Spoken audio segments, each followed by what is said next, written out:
Bom dia. Vocês estão bem? Vocês sabem que os padres recebem a graça de estado do dom da ciência. Então, quando vocês responderam que sim, eu estou percebendo que não, viu? Meus irmãos, por que nós estamos na igreja hoje? Porque nós estamos num tempo de recomeço. Vocês sabem que o tempo não somos nós que determinamos. Na verdade, nós experimentamos o tempo, mas nós não determinamos se é dia, se é noite, se é lua nova, se é lua crescente, se é lua cheia. Não determinamos se é fevereiro, se é março. Nós vivemos no tempo. O que isso quer dizer? Que nós sempre estamos começando e terminando ciclos na nossa vida. Todo mundo já deve, até está virando uma coisa antiga, todo mundo lembra daqueles computadores grandes que tinham um HD antigo, lembra? Um hard disk. O HD o que é? É um disco de metal que cada vez que você ligava, ele iniciava aquela mesma programação. Quando acontecia um arranhão no HD, o que isso acarretava? Ali ficava um erro. E toda vez que você ligava o computador, ele apresentava o mesmo erro, ele ficava inviável. Se a gente não vive bem os ciclos da vida, se a gente não sabe começar e terminar as coisas, se a gente fica arrastando coisa do passado, se a gente fica vivendo coisas que não devíamos viver porque estão fora de hora, nós estamos arranhando o disco da nossa vida. E não é possível desse jeito terminar o que estamos fazendo e recomeçar. Por isso que nós vivemos eternamente cansados. Por isso que nós vivemos eternamente planejando coisas. Nós sempre colocamos a nossa vida no futuro, porque não sabemos viver o agora, porque não sabemos terminar os ciclos da nossa vida. Hoje mesmo, que dia é da semana? E o sábado é um dia de quê? É um dia em que nós terminamos o ciclo da lua, o ciclo de colheitas, o ciclo de plantar. Hoje não é dia de plantar. Hoje não é dia de se angustiar. Hoje não é dia de se esforçar. Hoje é dia de concluir a semana. É assim desde o princípio. E o Shabat, que significa o dia do repouso, é o dia que Deus repousa na humanidade e a humanidade repousa em Deus. Nós estamos aqui por qual motivo? Porque nós queremos entender a nossa vida, afinal só temos uma. Se a gente estragar esta, não tem outra. Não vamos ter outra chance. Por isso que nós queremos viver bem cada ciclo que nós estamos vivendo. Nós tivemos nosso primeiro ciclo da infância, não dá para voltar, não dá para querer voltar para a casa do pai e da mãe, não dá para querer voltar aquelas mesmas experiências de só receber, de só aprender, de só colher amor. Não é possível. Para alguns de nós também não é possível voltar mais ao ciclo de adolescência, de planejar a vida, de pensar quem eu sou, o que eu vou ser. Para nós não dá mais, para mim não dá mais. Ah, padre, o senhor é novo, o senhor vai ficar recomeçando. Não, isso não existe, isso é mentira que contaram para nós. Não tem recomeço eterno não. Na verdade, nós estamos vivendo hoje aquilo que nós pensamos há um tempo atrás. E se nós não consertamos agora, nós vamos viver depois com muitas marcas do hoje, marcas ruins. Por que nós escolhemos os mistérios dolorosos? Porque nós sabemos, meus irmãos, que muitas coisas nós podemos consertar. Se porventura você quebrar seu sapato, descolar o sapato, você pode consertar. Se porventura na sua casa uma janela está com defeito, você pode consertar. Mas quando nós fazemos algo mal, nós não podemos consertar. Quando nós cometemos um erro grave, nós não podemos consertar. E o pedido de perdão é uma nova chance que você está pedindo. Mas consertar, voltar atrás, ir aonde você estava e desfazer o que você fez, isto para nós é impossível. E muita gente vive o arrependimento eterno. Muita gente vive a quaresma eterna. Muita gente vive eternamente pedindo perdão, errando, pedindo perdão. Os mistérios da dor, os mistérios dolorosos que nós vamos meditar agora, eles têm uma razão de ser. Quando a gente faz uma coisa boa, aquela coisa boa fica entre nós e os que amamos e retorna para nós. E quando fazemos uma coisa ruim, também acontece isto. Aquele mal fica entre nós e os que amamos e volta para nós. Jesus Cristo, quando começa o seu sofrimento, ele está trazendo os sofrimentos de todos sobre si. De que maneira?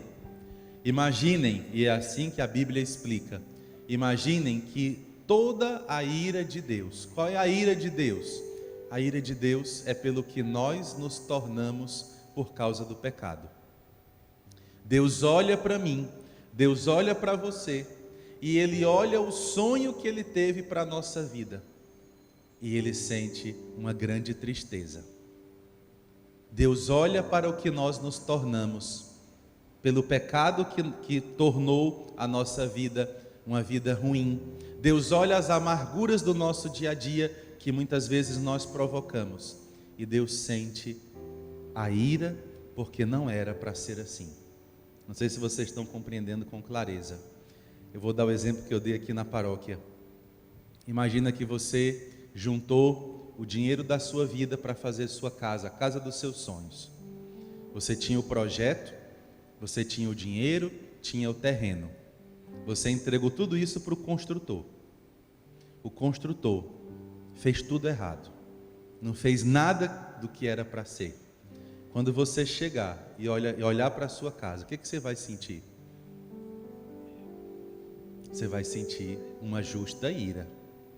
É o que Deus sente quando olha para nós e vê no que o pecado nos transformou. Jesus bebe esse cálice de ira.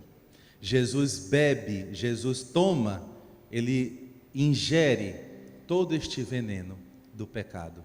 Por isso que, a partir do primeiro mistério, Jesus, que estava perfeito, segundo o Antigo Testamento, o mais belo dos homens, ele vai sendo desfigurado pouco a pouco. A primeira desfiguração, o primeiro desfigurar de Jesus, a primeira dose do cálice da ira que ele toma, ele sua sangue e ele começa a sentir no coração o peso dos nossos pecados. Então, nós temos uma nova chance por causa dele. Por isso que é tão bom ser católico. Por isso que é tão bom ser cristão. Ele toma sobre si o veneno que era nosso. E o primeiro veneno, o primeiro gole, é o veneno da traição e da rejeição dos que lhe eram mais próximos. Vocês sabem como foi que Jesus foi traído, não é?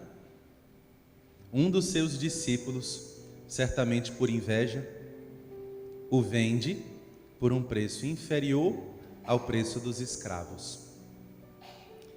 E diz para os que iriam prendê-lo: aquele que eu beijar no rosto pode prender.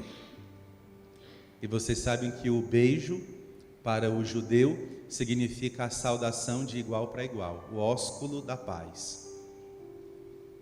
E assim nosso Senhor começa a sua agonia. E nós também temos as nossas agonias. Nós também temos as coisas que nos desfiguram.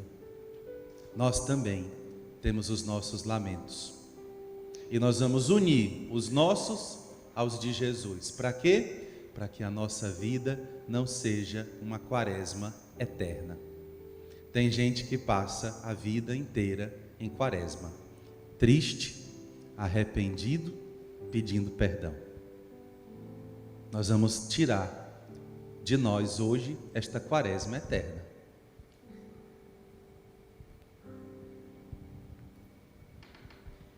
Queria que cada um, nesse momento, reconhecesse quais são as coisas que nós precisamos deixar hoje nesta igreja, que nós não vamos mais carregar na nossa vida.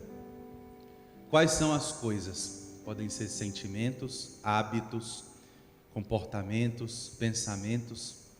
Quais são as coisas que você não vai carregar mais para a sua casa? Quais são os venenos que você vai deixar aos pés de Jesus Cristo? Vamos nos voltar para o telão, onde nós temos este evangelho. Eu estou sincronizado com ele, na hora que eu peço. Vamos nos voltar para o telão e vamos juntos reconhecer que as nossas agonias estão ali no Horto das Oliveiras. Não sei se eu disse no ano passado, mas a agonia de Jesus, ela representa o seu esmagamento. Jesus estava num lugar muito propício para isso, que era o Horto das Oliveiras, Jardim das Oliveiras. Eu vou repetir porque é importante que a gente reviva isto. Ali naquele lugar, o que acontecia? Os judeus iam para esmagar as azeitonas. Jesus Cristo suando sangue representa o quê? Ele é a azeitona que é esmagada. A agonia dele, interior, é porque ele é aquele do qual Deus vai extrair o azeite para todo mundo. E as azeitonas eram espremidas 3 vezes. Na primeira vez se retirava o óleo da consagração, o óleo para o templo.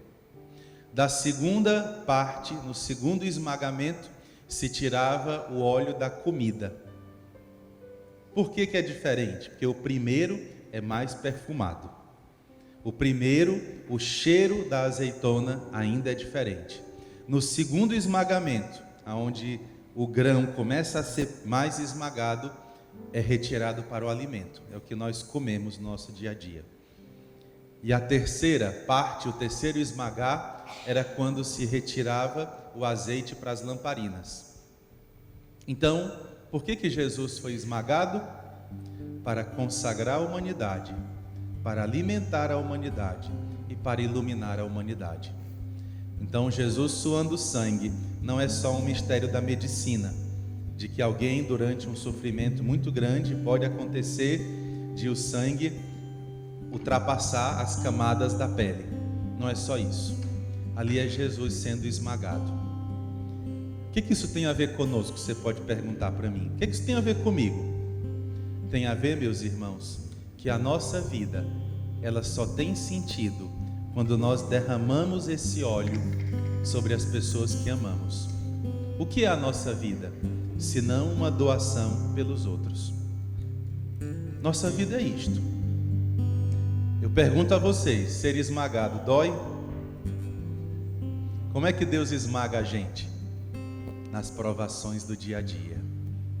Naquela hora que você não quer se levantar, naquela hora que você não quer ir além, naquela hora que você diz, Senhor, para mim chega, é ali que a azeitona está sendo esmagada. E ela tem que ser esmagada. Senão não tem luz, não tem alimento e não tem santificação. Jesus disse, minha alma está triste até a morte, permanecei aqui e vigiai. Ele diz isso para 3 discípulos, quem lembra? Pedro, Tiago e João. Que domingo passado, onde é que eles estavam? Eles viram a divindade de Jesus. E na hora que Jesus chama para eles verem a humanidade, eles dormem. Por que eles dormem? Porque eles não querem permanecer com Cristo. Porque permanecer na dor é difícil. Permanecer no monte é fácil. Permanecer na hora da azeitona esmagada é difícil.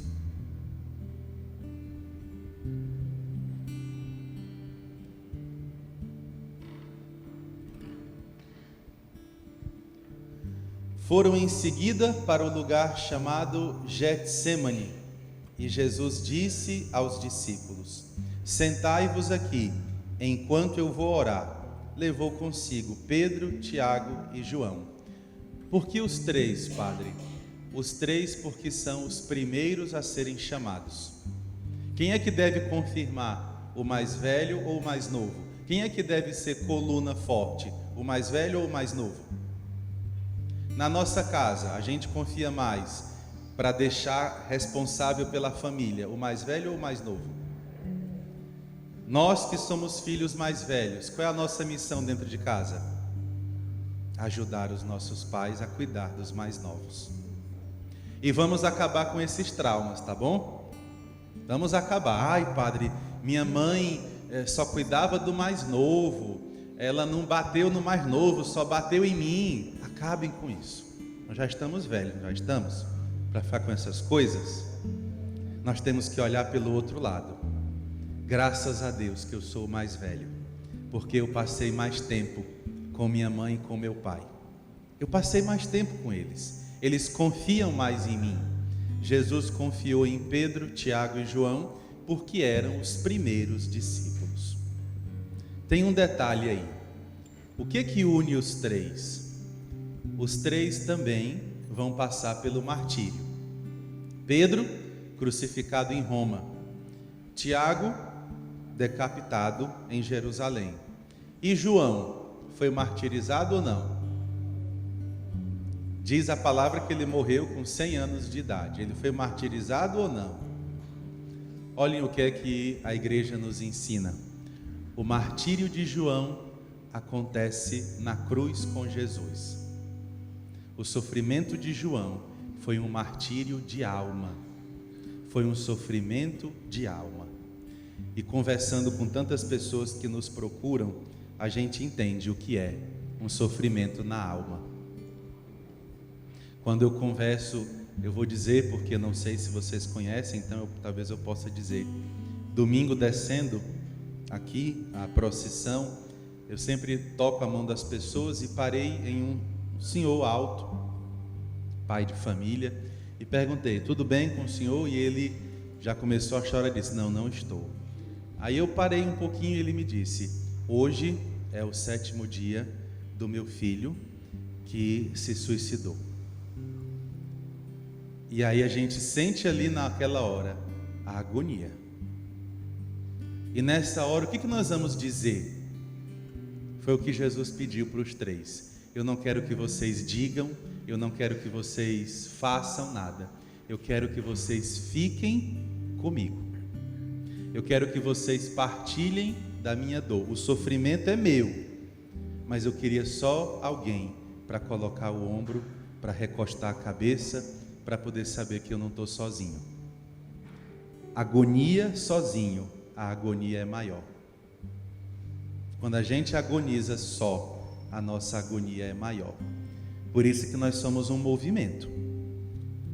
Nós não estamos juntos porque a gente quer juntar gente, não. Para juntar gente é fácil, minha gente. Juntar gente é fácil. Nós queremos pessoas com quem possamos dividir a nossa agonia. Vamos viver isto agora, nesse momento.